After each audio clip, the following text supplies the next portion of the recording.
నమస్తే అందరికీ, ఎట్లున్నారు? సో నిన్నైతే మహాకుటేశ్వర వీడియో చూశారు కదా. ఇవాళ ఐవల్లి కాదు కానీ పట్టదకల్ వెళ్దాం, సూపర్ ఉంటుంది అది కూడా. వెల్కమ్ బ్యాక్ అందరికీ. సో మహాకుటేశ్వర్ నుంచి పట్టదకల్ రావాలంటే 30 కిలోమీటర్స్ ట్రావెల్ చేయాలి. సో నేను పోయే రోడ్ ఇదే. ఇప్పుడు ఇక్కడ నుంచి మీరు స్టేట్కి పోతే బాదామి కూడా వస్తుంది, నెక్స్ట్ అయితే ఐవల్లి, తర్వాత బనశంకరి. ఇక్కడ మీరు చూస్తున్నారు కదా, బాదామి 25 కిలోమీటర్స్ ఉంది, బనశంకరి వచ్చేసి 25 కిలోమీటర్స్. కానీ ఇక్కడ నుంచి ఇక్కడ ఈ బోర్డు నుంచి పట్టదకల్ పోవాలంటే జస్ట్ 2 కిలోమీటర్స్ అంతే. అయితే పట్టదకల్ చూడాలంటే మీరు రైనీ సీజన్లో రండి, అప్పుడైతే మాత్రం మీకు ఎగ్జాక్ట్గా అయితే అసలు నెక్స్ట్ లెవెల్ కనిపిస్తుంది ఒక్కొక్క స్టోన్ కానీ. అయితే ఇప్పుడు మనం చూస్తున్నాం కదా ఈ బ్రిడ్జ్, దీన్ని మలప్రభ బ్రిడ్జ్ అంటారు. ఈ పట్టదకల్ దీన్ని ఆనుకొని కట్టారనమాట అప్పట్లో రాజు. అయితే ఈ పట్టదకల్లో 2 మెయిన్ టెంపుల్స్ ఉంటాయన్నమాట. వర్షాకాలం వస్తే చాలు నీళ్ళు మొత్తం పైదాకా వస్తాయి టెంపుల్లోకి, అది కూడా చూడడానికి చాలా మంది వస్తారు విజిటర్స్. సో నేనైతే నా బైక్ తీసుకుని అయితే వచ్చా చూడడానికి. నిన్న కూడా మహాకుటేశ్వర టెంపుల్ పోయినప్పుడు కూడా బైక్ తీసుకుని పోయినా నేను నా ఫ్రెండ్. చూడండి ఎంట్రన్స్ అయితే ఎలా ఉందో. ఈ పట్టదకల్ అండ్ ఐవల్లి చూడడానికి ఎక్కువగా ఫారినర్స్, తర్వాత మహారాష్ట్ర నుంచి చాలా వస్తారు చూడడానికి. సో ఫారినర్స్కి అయితే 400 రూపీస్ ఉంటుంది పర్ హెడ్, ఇండియన్స్కి అయితే 40 రూపీసే. ఆ డిఫరెన్స్ నాకు కూడా తెలీదు, వీళ్ళు అట్లా రేట్ ఫిక్స్ చేశారు. కానీ ఐవల్లీలో అయితే ఇంకా తక్కువనే ఉంది చూడడానికి. అయితే నా మాస్క్ అయితే అలౌ చేయలేదు లోపలికి, ఇక్కడే బయటకు వచ్చి వీడియో చేశాను. చలో ఇక పోదాం లోపలికి, చూద్దాం టెంపుల్ ఎట్లా ఉందో. నేను కూడా ఫస్ట్ టైం చూసేది, పోదాం. ఈ స్టోరీలో పోతే మనం చూడాల్సిన టెంపుల్స్ వచ్చేసి 3 main temples, 3 medium temples, 2 small temples, అంటే టోటల్లీ 8 టెంపుల్స్ ఉన్నాయన్నమాట. ఇక్కడ ఒక్కొక్క టెంపుల్కి ఒక్కొక్క పేరు ఉంది. సో మెయిన్ టెంపుల్ వచ్చేసి విరూపాక్షి టెంపుల్, మల్లికార్జున టెంపుల్, తర్వాత సంగమేశ్వర టెంపుల్, తర్వాత గలగనాథ టెంపుల్ అని ఇక్కడ 3 మెయిన్ టెంపుల్స్ ఉంటాయి. గలగనాథ్ టెంపుల్ అనేది చిన్న టెంపుల్ అనమాట.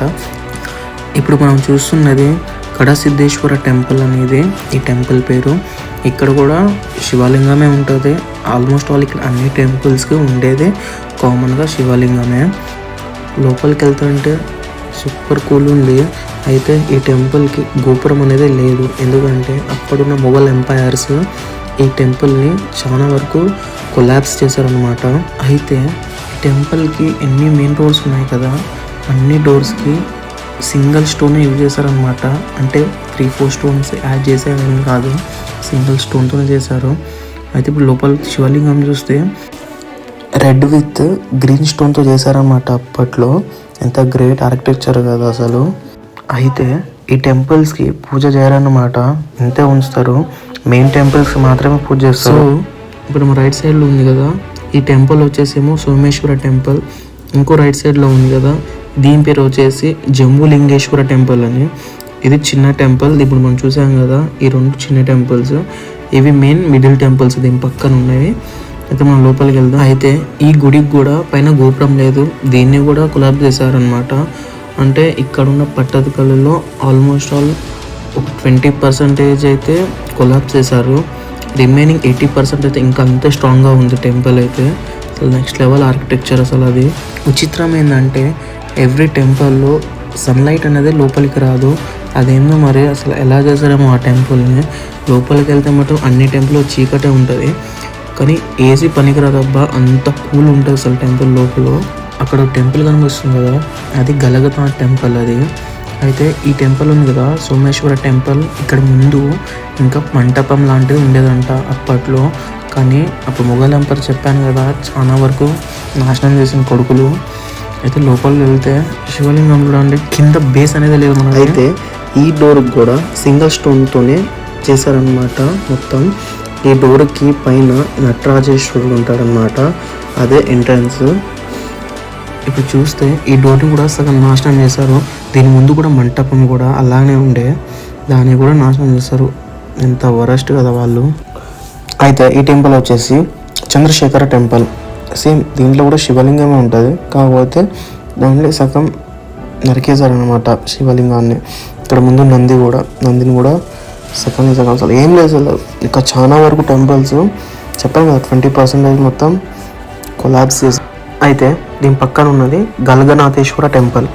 ఈ టెంపుల్ స్పెషాలిటీ ఏంటంటే దీనికి 16 పిల్లర్స్ ఉంటాయి ముందు. ఎవ్రీ పిల్లర్కి ఒక్కొక్క స్టోరీ అనేది మెన్షన్ చేశారనమాట అప్పట్. అయితే ఈ టెంపుల్లో ఉన్న శివలింగం కూడా అదే గల్గనాథేశ్వరుడు, ఆ శివలింగం కూడా సగం నరికేశారు. ఇక్కడ మెన్షన్ చేసేది ఏంటంటే మన తెలుగు లిటరేచర్ కూడా ఇక్కడ మెన్షన్ చేశారు. పట్టదకల గురించి మీకు డీటెయిల్గా ఏమైనా గైడ్ కావాలంటే ఇక్కడ గైడ్ ఉంటారనమాట. వాళ్ళు 400 రూపీస్ ఛార్జ్ చేస్తారు, అంటే మొత్తం టెంపుల్ మొత్తం చూపెట్టడానికి. చూడండి ఆ శివలింగాన్ని ఎలా నరికారో. ఎందుకంటే అప్పుడున్న మొఘల్ ఎంపైర్స్ శివలింగంలో నిధులు ఏమైనా పెట్టారని చెప్పి శివలింగాన్ని ఆల్మోస్ట్ ఆల్ ఇక్కడ ఉన్న ఒక 4-5 శివలింగాలని నరికేశారనమాట. తర్వాత టెంపుల్ గోపురంలో ఉన్నాయని చెప్పి గోపురాలను కూడా నరికేశారంట అప్పట్లో. ఇంత ఘోరం కదా అసలు వాళ్ళు. అయితే ఇక్కడ మన తెలుగుని ఇక్కడ రాశారు చూడండి. ఇది ఇప్పటి తెలుగు కాదు, పాత తెలుగు. అంటే చదవడం కూడా కొంచెం కష్టమే ఉంది, నోరైతే తిరగదు అసలు. గూగుల్ ట్రాన్స్లేటర్ యూజ్ చేయాలన్నమాట. ఇక మెయిన్ టెంపుల్ దగ్గరికి వెళ్దాం ఇప్పుడు. ఈ టెంపుల్ మొత్తం కట్టింది 7th to 8th సెంచురీలో అనమాట. అప్పుడున్న రాజు విక్రమాదిత్య, అంటే రెండో విక్రమాదిత్య చాళుక్య కింగ్ ఆయన కట్టారనమాట. అది కూడా ఎందుకు కట్టాడంటే అప్పుడున్న పల్లవులతో యుద్ధం చేసినప్పుడు అయితే వీళ్ళు చాళుక్యులు ఏంటంటే గెలిచారన్నమాట. సో దానికి విక్రమాదిత్య వాళ్ళ వైఫ్స్, ఇద్దరు వైఫ్స్ ఇంప్రెస్ అయ్యి ఈ గుడిని కట్టారు. ఫస్ట్ భార్య వచ్చేసేమో లోకమహాదేవి, ఈమె వచ్చేసి విరూపాక్ష టెంపుల్ని కట్టించింది అన్నమాట. సెకండ్ వైఫ్ వచ్చేసి త్రిలోక మహాదేవి, ఈమె ఏంటంటే మల్లికార్జునేశ్వర టెంపుల్ని కట్టించింది అనమాట. అంటే ఆ యుద్ధంలో గెలిచినందుకు వాళ్ళు ఇంప్రెస్ అయ్యి ఈ టెంపుల్ని కట్టించారనమాట అప్పట్లో. అయితే ఈ టెంపుల్ని కట్టింది త్రిభువనాచార్య అని ముగ్గురు అన్నతమ్ముళ్ళు అనమాట. వాళ్ళు ఈ టెంపుల్ని కట్టారనమాట. ఈ టెంపుల్ మనం చూసుకున్నట్టయితే ఇది కూడా ద్రావిడ స్టైల్లోనే ఈ టెంపుల్ ఉంది. సో ఈ టెంపుల్ వచ్చేసి విరూపాక్షి టెంపుల్ అనమాట. ఈ టెంపుల్ అదే చెప్పాను కదా, లోకమహాదేవి రాణి అని కట్టింది ఈ టెంపుల్, అంటే వాళ్ళ హస్బెండ్ కోసం.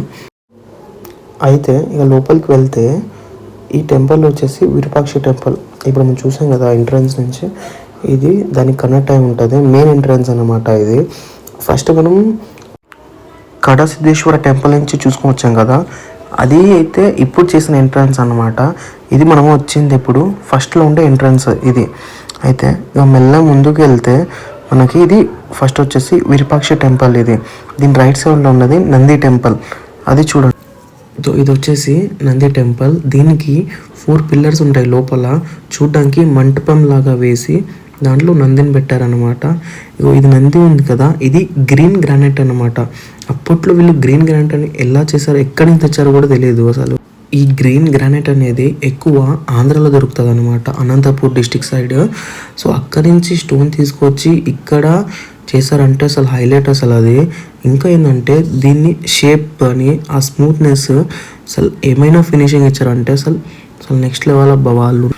అయితే ఈ గ్రీన్ గ్రానైట్ అనేది అనంతపూర్లో దొరుకుతుందని చెప్పాను కదా, అక్కడి నుంచి ఈ పట్టదకల్ లొకేషన్ వచ్చేసి మినిమం 400 కిలోమీటర్స్ ఉంటుందన్నమాట.